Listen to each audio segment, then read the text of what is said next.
Assalamualaikum warahmatullahi wabarakatuh. Alhamdulillah, alhamdulillahilladzi 'allama al-Qur'an wa khalaqa al-insana wa 'allamahu al-bayan. Alhamdulillahilladzi arsala rasulahu bil huda wa dinil haqq liyudhhirahu 'ala ad-dini kullihi wa kafaa billahi shahida. Asyhadu an la ilaha illallah wa asyhadu anna Muhammadan 'abduhu wa rasuluhu la nabiyya ba'd. Allahumma shalli 'ala Muhammad wa alihi wa sahbihi wa sallim wa man tabi'ahum bi ihsan ila yaumiddin. Ya ayyuhalladzina amanu taqullaha haqqa tuqatih wa la tamutunna illa wa antum muslimun. Ma'asyiral muslimin rahimani wa rahimakumullah. Fa inna asdaqal hadithi kitabullah wa khairal hadi hadi Muhammad wa sharral umur muhdatsatuha wa kullu muhdatsatin bid'ah wa kullu bid'atin dhalalah. Ma'asyiral muslimin rahimani wa rahimakumullah. Mari kita terus bersyukur kepada Allah atas nikmat yang telah diberikan kepada kita, baik nikmat itu bisa kita rasakan langsung maupun tidak kita rasakan langsung. Wa idh ta'ala rabbukum la in syakartum la azidannakum wa la in kafartum inna adzabi lasyadid. Jika kita bersyukur maka Allah akan tambahkan nikmatnya, jika kita kufur maka Allah akan mengadab atas kekufuran nikmat yang telah diberikan Allah Subhanahu wa taala.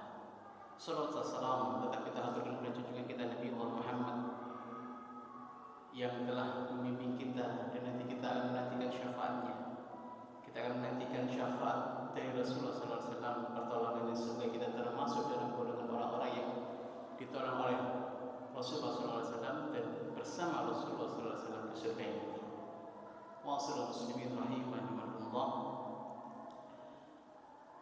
Sebelum saya masuk pada materi kitab fikih sunnah karya Syekh Sabiq, kita bisa melihat bagaimana hari ini kita diuji oleh Allah Subhanahu wa taala. Negara kita mulai dari Jawa, Sumatera diuji oleh Allah Subhanahu wa taala dengan bencana. Di antara yang merasakan adalah saudara-saudara kita sesama muslim. Maka sebenarnya bagaimana kita sesama muslim yang saat ini diberi oleh Allah keluasan, ketenangan sampai saat ini, mari kita jadikan ibrah, pembelajaran bersama, bahwasanya apa yang terjadi itu adalah ujian dari Allah. Maka harus sabar, harus ikhlas, syukur, karena kalau tidak atas izin Allah maka tentu hal tersebut tidak terjadi. Kita tidak usah berpikir apakah itu adabnya Allah, wa'ala. Ya, dalam pribadi, kalau saya pribadi memang sepertinya itu adab Allah. Tapi kita tidak usah berpikir, oh itu adab Allah dan sebagainya, tidak usah. Tapi itu dijadikan ibrah bagi kita, ternyata alam sedang diperintahkan oleh Allah untuk hancur. Hanya sekedar begitu saja, itu kerusakannya luar biasa. Ibrahnya lagi apa? Haniyon kiamat. Tapi insya Allah kita semua orang yang beriman kepada Allah tidak akan merasakan kiamat. Insya Allah. Karena jadinya Rasulullah SAW, orang yang beriman kepada Allah setitik darah, sekecil biji sawi kalau kata ulama, insya Allah tidak akan menerima merasakan kiamat kubro. Insya Allah. Maka ini jadi penting untuk terus kita imani bersama-sama, ini ujian Allah, dan kita membantu saudara-saudara kita. Jangan sampai kita hanya melihat saja, karena ingat semua diri kita, di antara kita saudara, karena kita saudara sesama muslim. Terlepas di sana ada orang ghairul Islam, ya itu adalah manusia yang Allah saja kasih rahmannya kepada yang bukan muslim. Tetap kita harus juga berkasih sayang kepada mereka. Jadi tetap kita doakan semoga saudara-saudara kita sabar, terus Allah mudahkan benar-benar dalam menghadapi ujian itu, Allah ringankan. Bismillah. dilihat ya medeni gitu. Tapi ya harus jadi ibro, jangan sampai yang sekedar lihat saja. Baik, masyaallah muslimin rahimani wa kita kemarin sudah membahas sejenak tentang sholatnya anak kecil, bahwasanya Rasulullah SAW menegaskan dalam hadisnya terkait dengan anak kecil ini, Rasulullah memperhatikan gitu, gak dibiarkan. Jadi Rasulullah memperhatikan muru auladakum bisolati idza balaghu syar'an. Jika umur 7 tahun diajari sholat. Wadribuhum 'alaiha idza balaghu ashran. Dan cambuklah, pukullah jika sudah umur 10 tahun tidak mau melakukan sholat. Seperti yang kita sampaikan, bukan berarti kita menyakiti, tapi ada pembelajaran ketegasan bahwa sholat itu penting. Inilah ibadah yang sesungguhnya Rasulullah benar-benar wanti-wanti. Ini sudah tanda anak kecil lain diajari. Anak kecil aja sudah dikasih oleh Rasulullah SAW wanti-wanti, ajarono. Umur 7 apakah batas minimal? Tidak. Umur 2 tahun diajak, 3 tahun, 4 tahun boleh, bisa. Tapi batas minimal 7 itu, maksimal 7 sudah diajak itu dalam artian warning, ya. Sebagaimana Ali bin Abi Thalib itu memberikan pendidikan itu 7 tahun, 7 tahun, 7 tahun. 7 tahun pertama itu anak seperti raja. 7 tahun kedua anak itu seperti tawanan, budak. 7 tahun ketiga sampai 21 itu anak seperti sahabat. Nah itu salah satunya dari sini. Insya Allah dari sini. Sehingga Ali bin Abi Thalib menyampaikan hal tersebut. Kemudian kemarin sudah kita sampaikan jumlah sholat fardu itu kenapa dibahas. Kemarin sudah kita jelaskan bahwa sholat fardu itu ya zuhur, asar, maghrib, isya, subuh, sudah. Dan itu harus ditegaskan, disampaikan. Karena kenapa? Sejak zaman Rasulullah SAW, kalau nggak menjadi penegasan itu, ternyata juga sahabat menambah-nambahin gitu loh. Apa? Kewajiban yang lain adalah sholat malam. Padahal yang wajib cuma 5. Bahkan sampai hari ini, kalau saya dulu dalam belajar ada orang namanya, ada kumpulan yang namanya ingkarus sunnah, atau ada yang Qur'aniyin, gerakan Qur'aniyin. Maksudnya apa? Dia tidak mengikuti hadis-hadis Rasulullah SAW, tidak percaya kepada omongannya Rasulullah SAW yang ternukil dalam kitab hadis itu, tapi hanya percaya pada Al-Quran. Itu kalau pemahamannya ya sama tadi, sholat ada 3 akhirnya. Karena memang di Al-Quran itu secara detailnya tidak dijelaskan subuhnya berapa rakaat, tidak ada. Pokoknya seakan-akan diawur loh Pak. Pokoknya apa jare Quran. Ini wonten Pak sampai sekarang. Dan itu besar juga di Mesir. Jadi kalau panjenengan punya anak atau pernah tinggal di Mesir, itu paham keagamaan dari yang radikal, liberal, netral, wonten sedaya. Dan itu berkembang tidak dilarang. Makanya ini perlu saya sampaikan, sampai hari ini Pak masih ada. Kalau di Lombok atau di Nusa Tenggara itu memang dulu ada kisahnya, tapi sekarang katanya sudah mulai berubah. Dulu karena apa? Yang di Indonesia itu 3 waktu. Karena pada saat itu yang mengajarkannya sebelum menyelesaikan 5 waktu itu sudah sendok, akhir jadi pegangan. Nah ini menjadi penting. Kenapa para ulama fikih itu menyampaikan, mengingatkan bahwasanya sholat fardu itu ada 5. Berikutnya kita masuk pada pembahasan waktu-waktu sholat. Nah ini penting dibahas kapan waktu sholat. Karena kalau kita tidak memahami waktu sholat, kita akan dalam bahasa para ulama itu, misalkan kita nggak pakai ilmu berdasarkan dari Rasulullah SAW, wis pokoke anggar sholat 5 waktu, tertolak, sia-sia. Maka ini menjadi penting supaya kita paham bersama. Allah Subhanahu wa taala berfirman, "Innas sholata kanat 'alal mu'minina kitaban mawquta." Jadi sesungguhnya salat itu adalah kewajiban yang telah ditentukan waktunya atas orang-orang yang beriman. Ini surah An-Nisa. Jadi maksudnya adalah hukum salat adalah wajib yang telah ditetapkan oleh Allah Subhanahu wa taala berdasarkan firman Allah tadi. Kemudian yang terjadi dalam Al-Quran, kemudian berkaitan dengan waktu sholat, Allah Subhanahu wa taala telah mengisyaratkan sebagaimana itu dalam Al-Quran. Allah berfirman dalam surat Hud ayat 114, wa aqimis sholata tarafayn nahari wa zulafan minal lail innal hasanati yudhibna sayyi'at dzalika dzikra lidzakirin. Wa aqimus shalah, dan dirikanlah salat tarafayn nahar, di tepi siang.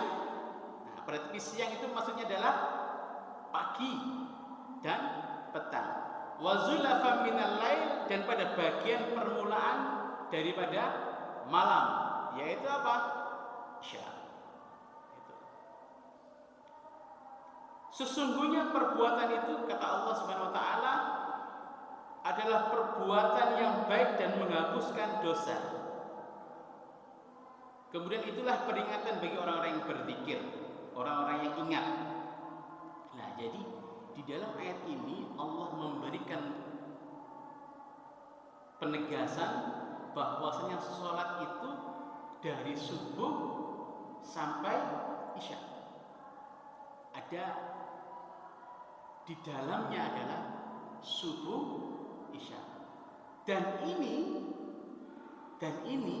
adalah penggunaan dengan menggunakan matahari. Karena setelah sholat isya itu tidak ada sholat fardu, karena matahari sudah tidak ada. Kemudian dalam surah Al-Isra, aqimus salata liduluki syamsi ila ghasaqil lail wal qur'anal fajr innal qur'anal fajri kana mashhuda. Dirikanlah salat dari sesudah matahari tergelincir sampai gelap malam, dan dirikanlah salat subuh. Sesungguhnya salat subuh itu disaksikan oleh para malaikat. Ini menjadi penegasan bahwasanya perhitungan ketentuan waktu salat itu berdasarkan peredaran matahari.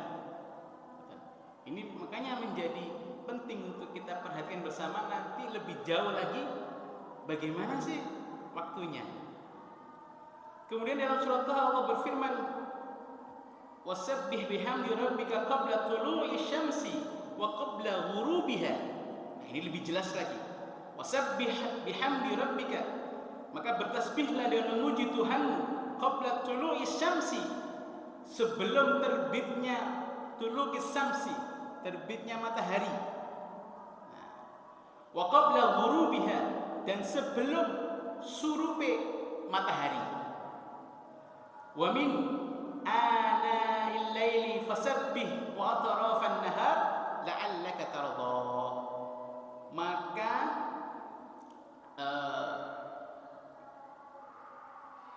dan bertasbihlah kamu pada waktu malam hari dan pada waktu di siang hari supaya kamu merasa senang. Jadi ini menjadikan penegasan bahwasanya sholat itu lebih jelas menggunakan apa? Qabla tulu'is syamsi wa qabla ghurubiha.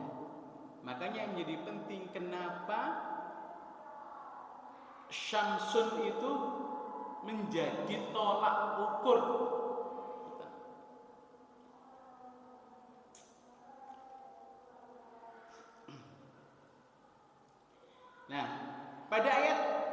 tersebut meskipun kata-kata wasabbih bihamdi rabbika itu bertasbihlah, tapi maksudnya adalah para ulama sudah memberikan pemahaman terhadap tafsir ini adalah terkait dengan salat.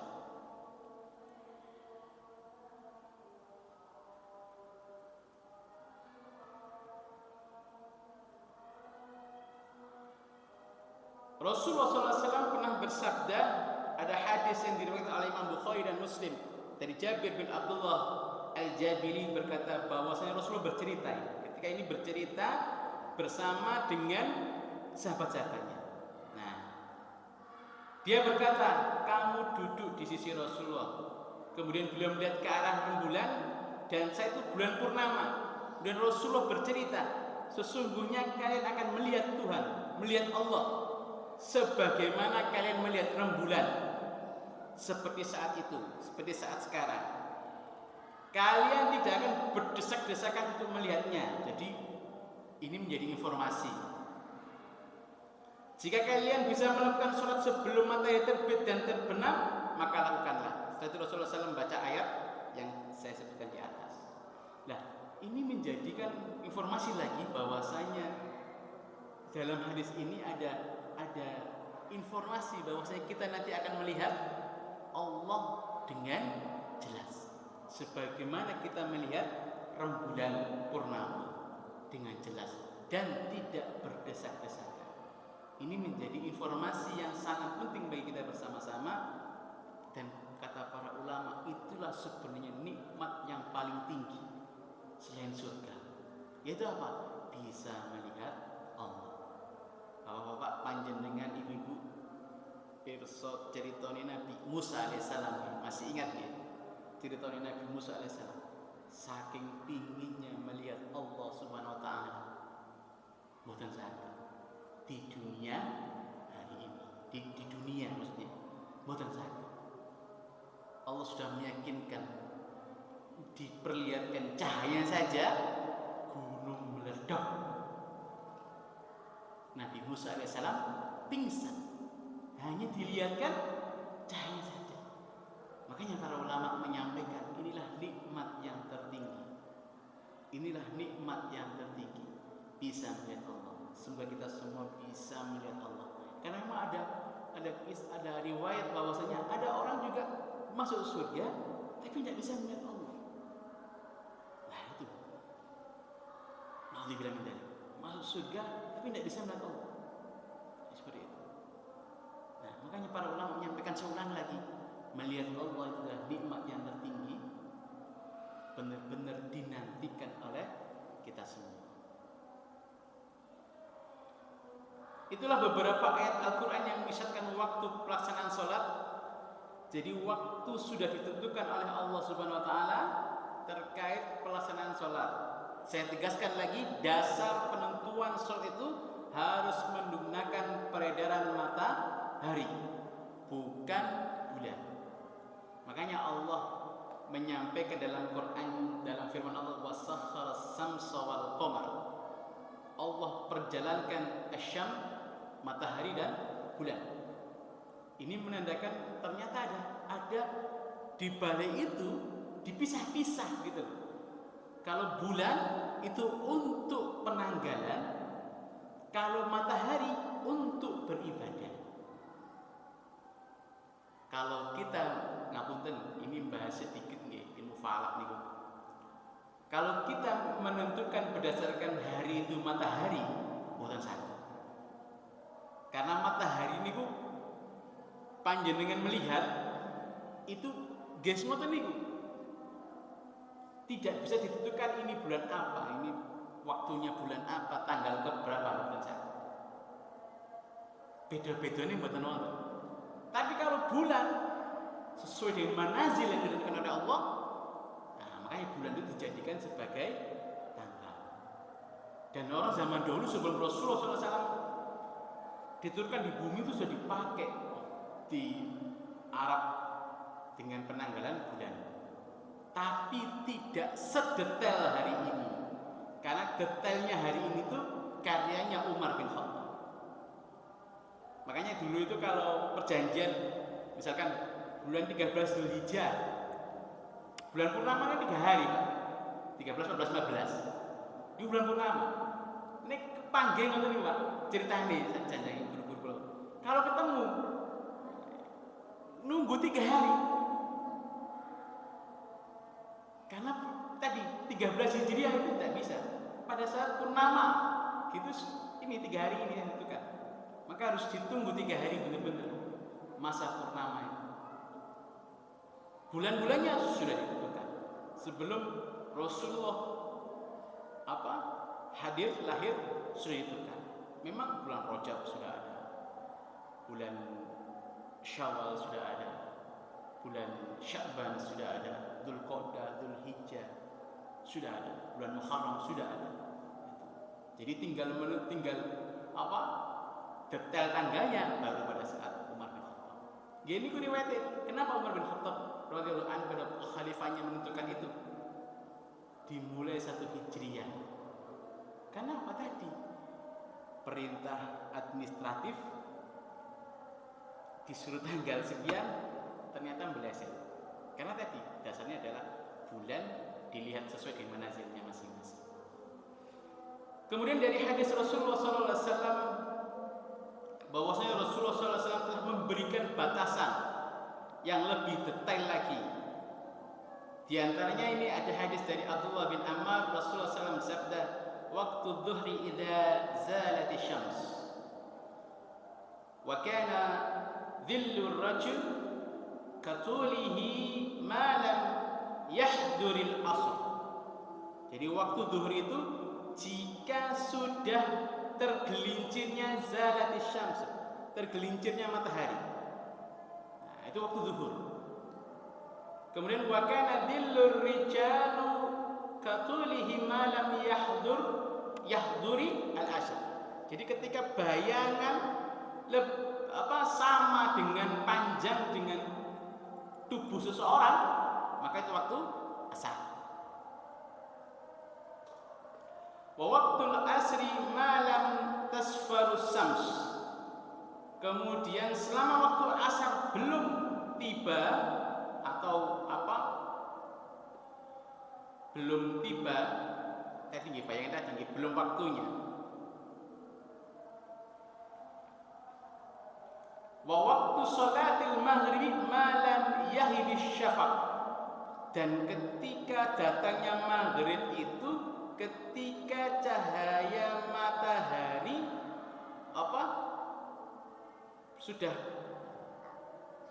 sudah menguning.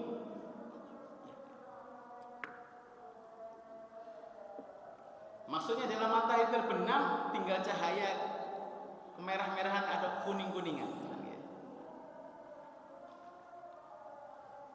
Lanjutnya hadisnya panjang sekali. Saya bacakan terjemahannya nanti. Kemudian waktu sholat dimulai apabila terbenam hingga sebelum awan merah hilang. Nah, waktu isya dimulai apabila awan merah telah hilang hingga tengah malam. Sedangkan waktu subuh bermula dari terbitnya fajar hingga terbitnya matahari. Jika matahari sudah terbit, maka terhentilah mengerjakan salat. Sebab itu ia terbit di antara kedua tanduk syaitan. Nah, makanya ada waktu tuluk. Nah, waktu tuluk itulah, waktu tuluk sampai waktu duha itulah waktu yang disampaikan oleh Rasulullah.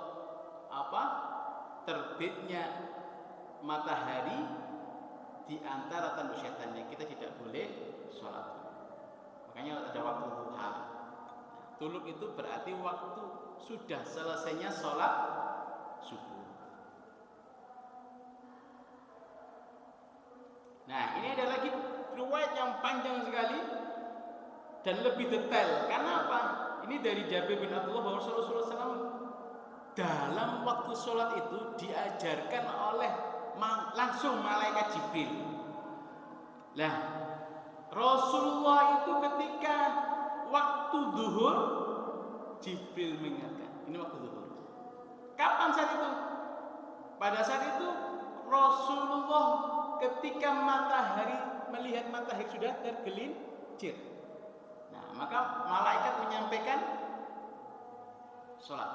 Nah, dan seterusnya. Seperti yang saya sampaikan di hadis awal tadi. Jadi tidak sekedar kalau sekarang itu kan pakai jam Pak. Kalau dulu benar-benar diajari dulu sama Jibril sehingga menjadi dasar waktu sholat ditentukan.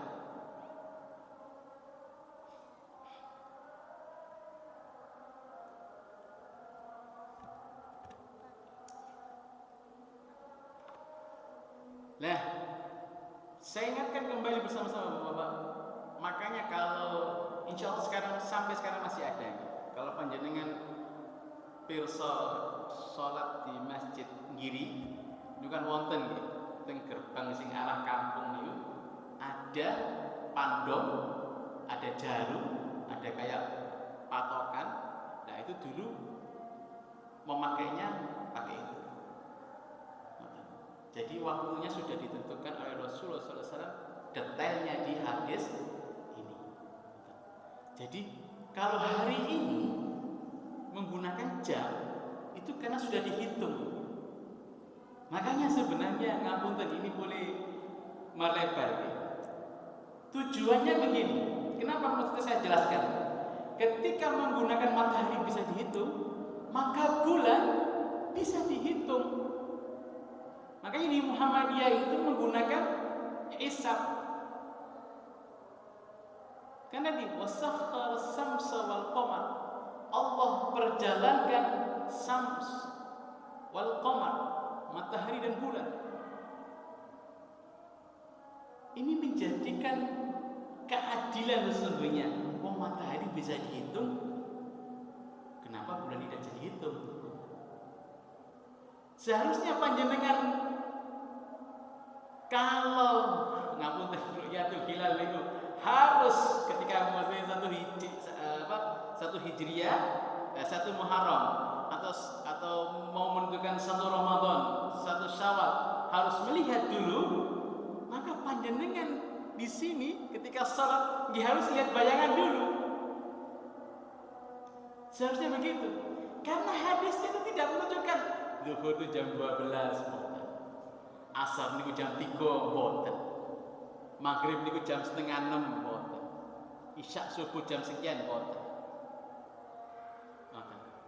Jadi ini menjadikan keyakinan kita bersama yang di Muhammadiyah itu, kenapa hisab itu menjadi keyakinan di fikih kita sampai saat ini.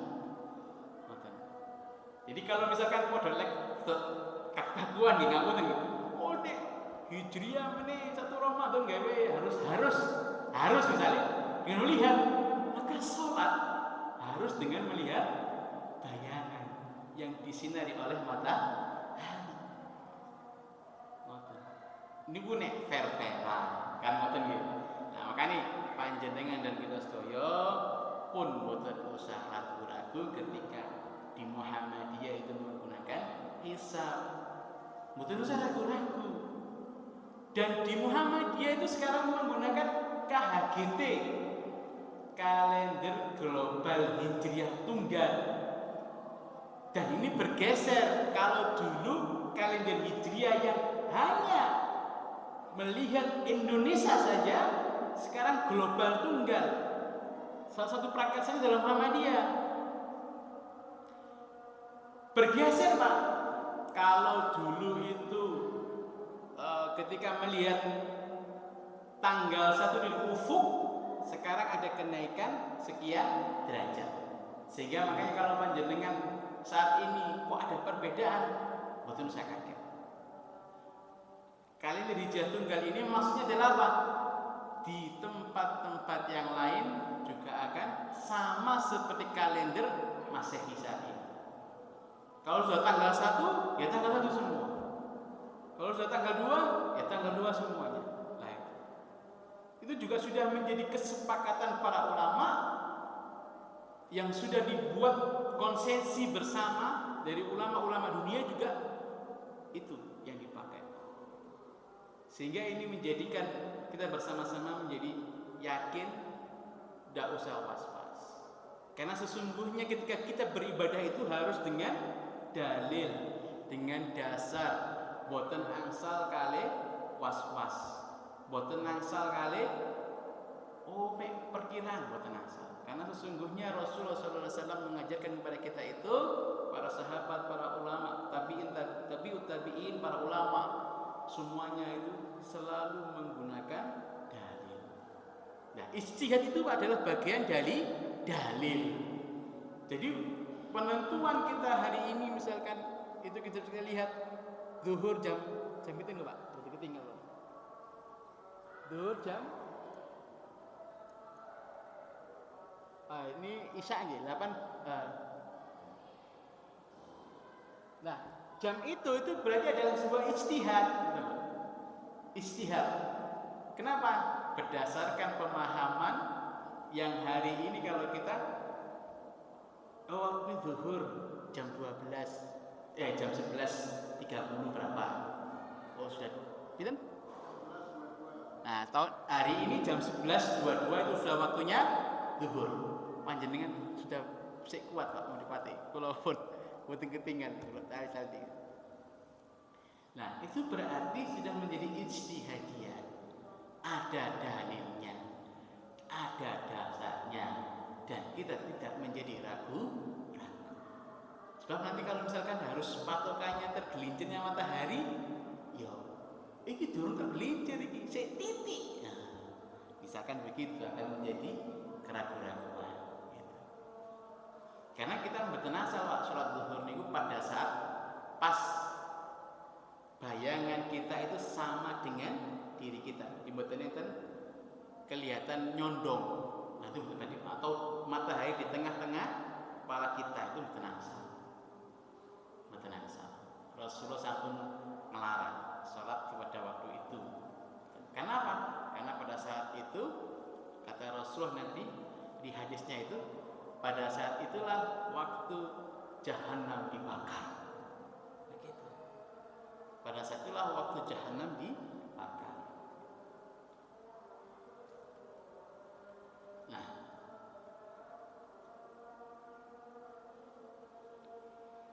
saya pertegas lagi bahwa hadis di atas tadi yang dua saya sebutkan tadi, yang tadi Rasulullah menyampaikan yang pertama itu berdasarkan nukilan dari sabdanya Rasulullah SAW. Yang kedua adalah pada saat bersama dengan malaikat, tunjuk malaikat. Dari kedua hadis tersebut terjelaslah bahwa pelaksanaan sholat zuhur itu dimulai sejak tergelincirnya matahari di tengah-tengah langit dan berakhir ketika bayangan suatu benda itu sama dengan benda tersebut. Ini menjadi waktu.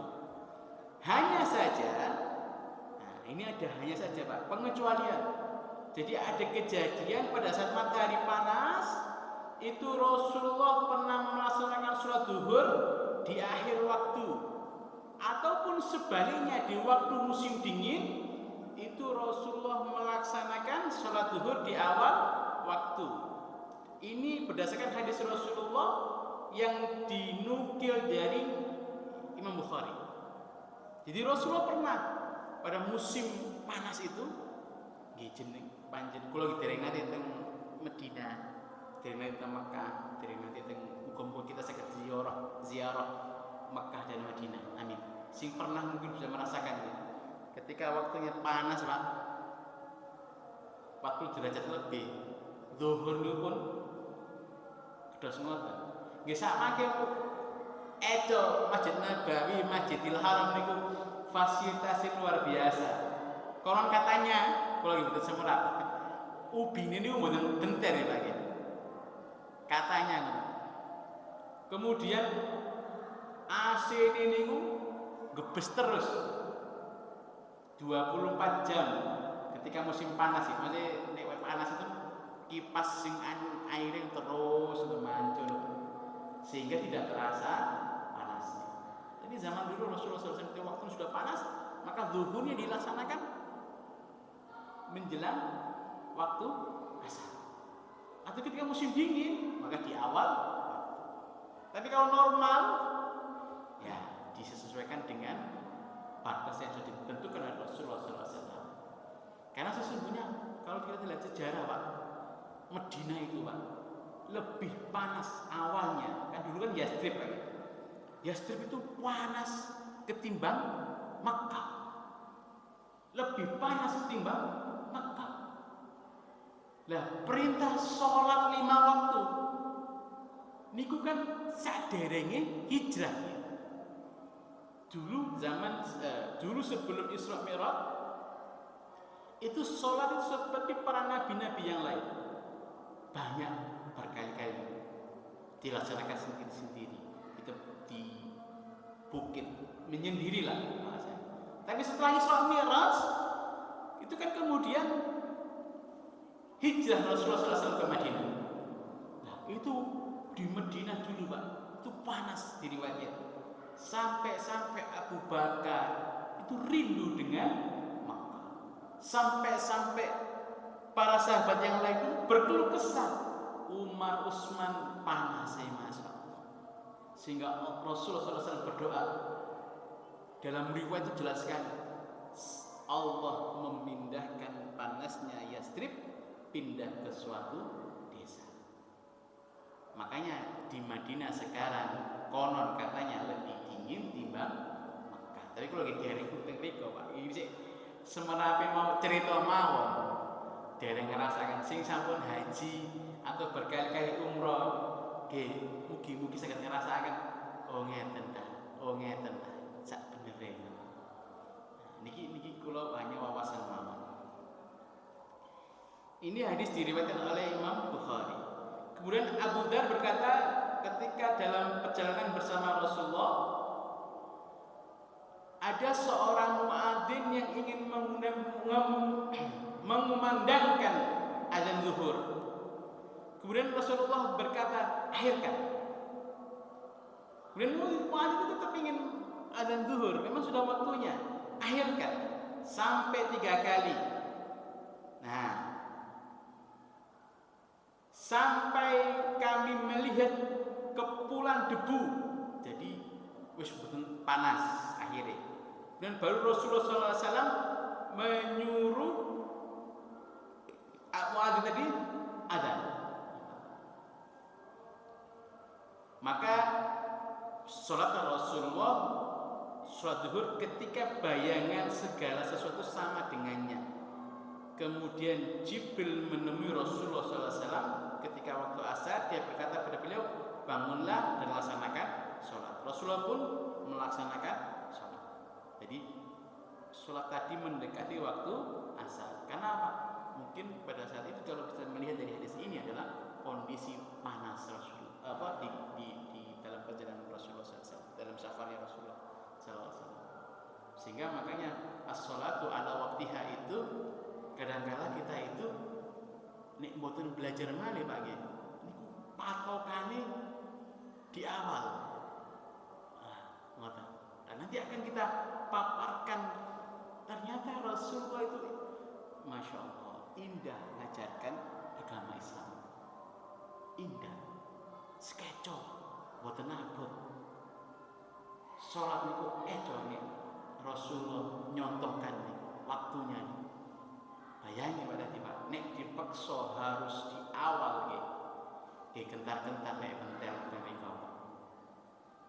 Tapi Rasulullah kasih tadi dilonggarkan waktu, sehingga ketika melaksanakan sholat menjelang akhir waktu kita tidak boleh menyalakan tanpa ada sebab seperti itu. Jadi as-sholatu ala waqtiha gitu niku. Ala waqtiha gitu. Nek zuhur tergelincirnya matahari sampai sebelum waktu asar. Di mana apa?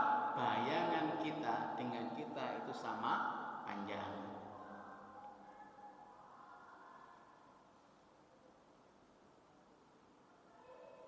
Dalam hadis itu Rasulullah terus didampingi oleh Jibril ketika waktu sholat asar datang. Jibril menyampaikan Rasulullah sudah waktunya sholat asar. Pada saat itu dua bayangan sama. Kemudian Jibril menemui Rasulullah SAW pada waktu maghrib. Setelah itu Jibril menemui Rasulullah SAW lagi ketika waktu isya, saat tengah malam telah berlalu. Nah, Kemudian lantas Rasulullah SAW melaksanakan Isya, kemudian Jibril menemui lagi ketika langit berwarna kekuningan, lantas dia berkata, berdirilah, laksanakan sholat. Dan saat itulah Rasulullah SAW melaksanakan sholat subuh. Kemudian Rasulullah SAW bersabda, di antara dua waktu inilah waktu melaksanakan sholat. Maksudnya tadi, ya.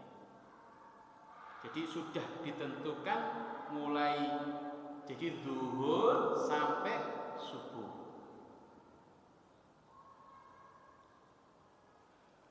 Dari hadis tadi Imam Bukhari berkata bahwa hadis inilah yang paling kuat menjelaskan tentang waktu sholat. Karena apa? Waktu itu sesuai dengan bimbingannya malaikat Jibril. Sehingga hari ini kita melaksanakannya itu adalah berdasarkan riwayat Rasulullah SAW ketika benar-benar didampingi oleh Jibril.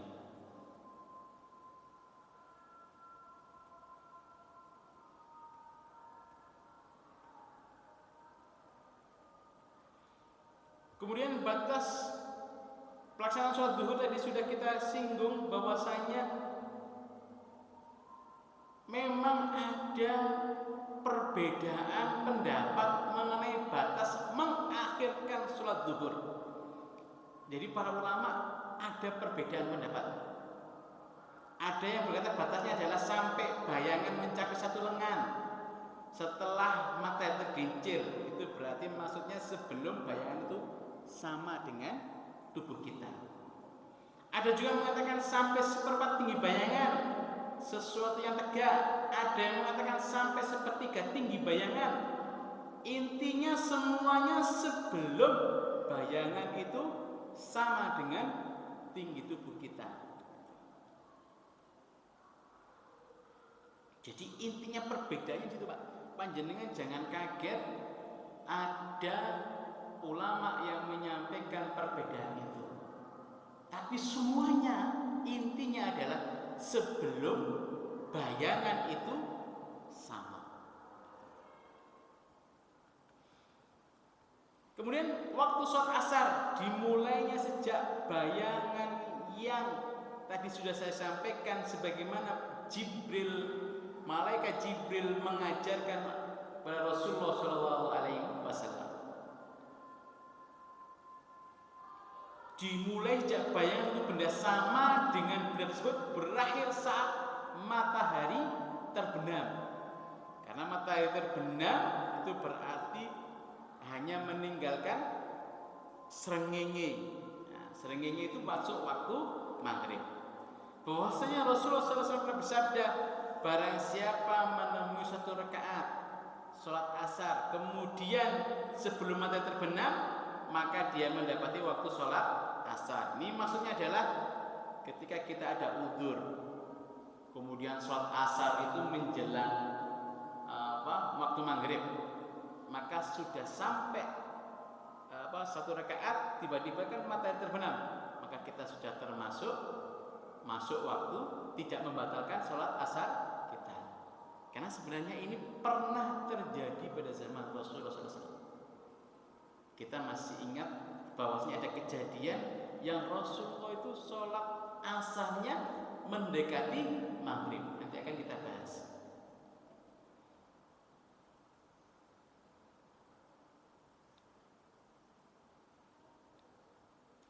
Jadi Imam Baihaqi meriwayatkan dengan redaksi siapa yang melaksanakan sholat asar satu rakaat saja, satu rakaat ya Pak ya.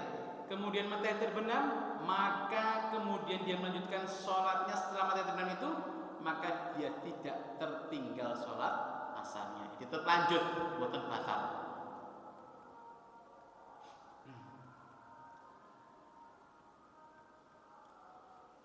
Nah, inilah waktu utama yang diperbolehkan habis ketika matahari tampak kekuning-kuningan itu adalah sebelum matahari nampak surup ya. Ini menjadi dasar bahwasanya batas yang diperbolehkan untuk melaksanakan sholat asar. ada hadis yang diriwayatkan oleh Anas bahwasanya dia mendengar Rasulullah bersabda, waktu tersebut merupakan waktu sholatnya orang munafik. Dia duduk sambil mengintai matahari sampai pada saat di antara dua tanduk setan dia berdiri kemudian melaksanakan sholat 4 rakaat. Dia tidak berzikir kepada Allah kecuali hanya sedikit. Nah, ini disampaikan ada waktu yang disebut sebagai apa? Sholatnya orang munafik dengan sengaja. Jadi sholat asar itu nahan dhisik. Maksudnya di sini. Sungguh air menjelang maghrib. Nahan dhisik. Mboten sare lagi, tapi nahan. Sengaja nahan. Tanpa ada udzur. Maka itu termasuk sholatnya orang munafik. Naudzubillahi min dzalik.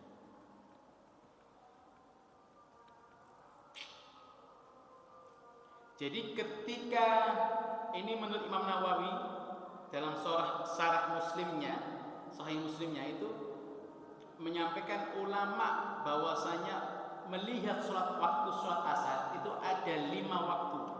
Ada waktu yang utama. Apa waktu yang utama itu? Ketika di awal. Pada saat apa? Bayangan sama dengan tubuh kita. Kemudian waktu untuk memilih itu bisa di awal, bisa di akhir. Kemudian waktu yang dibolehkan tanpa hukum makruh tadi sepanjang waktu tadi sebelum terbenamnya matahari. Kemudian ada yang kelima waktu udzur menjelang. Nah, tadi pas sak rakaat ternyata sudah masuk waktu maghrib. Ada udzur, waktu udzur. Karena ada udzur. Kalau tanpa udzur disebut sholatnya orang munafik. Nauzubillahi min dzalik.